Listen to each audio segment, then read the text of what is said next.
ನೀವೇ ನಿಧಾನವಾಗಿ ಯೋಚನೆ ಮಾಡಿ ನೋಡಿ. Artificial intelligence second hand intelligence. Other language, other knowledge, ಅದರ ಮೇಲೆ ನೀವು ಆಪರೇಟ್ ಮಾಡ್ತೀರಾ ಅಂದರೆ ಅದು ಯಾವುದೂ ರಿಯಲ್ ಅಲ್ಲ. ನಾನು ಯಾರು, ನನ್ನ ಬಗ್ಗೆ ಏನು ಕ್ಲಾರಿಟಿ ಇದೆ, ನನ್ನ ಬಗ್ಗೆ ಅಂಡರ್ಸ್ಟ್ಯಾಂಡಿಂಗ್ ಏನು, ತಿಳ್ಕೊಳ್ರಿ ಅದನ್ನು. ಎಲ್ಲರಿಗೂ ಗೊತ್ತಿರೋದು ನಿಮಗೆ ಗೊತ್ತಾಗೋದ್ರೆ ಏನು ಪ್ರಯೋಜನ? ಆರ್ಟಿಫಿಷಿಯಲ್ ಇಂಟೆಲಿಜೆನ್ಸ್ ಎಲ್ಲರಿಗೂ ಗೊತ್ತಾಗದೆ, ಎಲ್ಲರಿಗೂ ಗೊತ್ತಿರೋದೇ ನಿಮಗೂ ಗೊತ್ತಿದೆ. ಎಲ್ಲರೂ ಮಾತಾಡ್ತಿರೋದೇ ನೀವು ಮಾತಾಡ್ತಿದ್ದೀರಾ.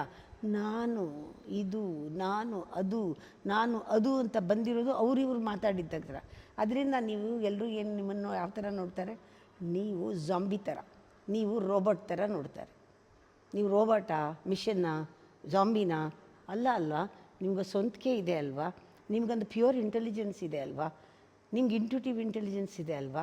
ನಿಮ್ಗೆ ಸೂಪರ್ ಇಂಟೆಲಿಜೆನ್ಸ್ ಇದೆ ಅಲ್ವಾ? ಕ್ರಿಯೇಟಿವಿಟಿ ಇದೆ ಅಲ್ವಾ? Second hand knowledge, second hand information, second hand intelligence artificial ಯಾಕೆ?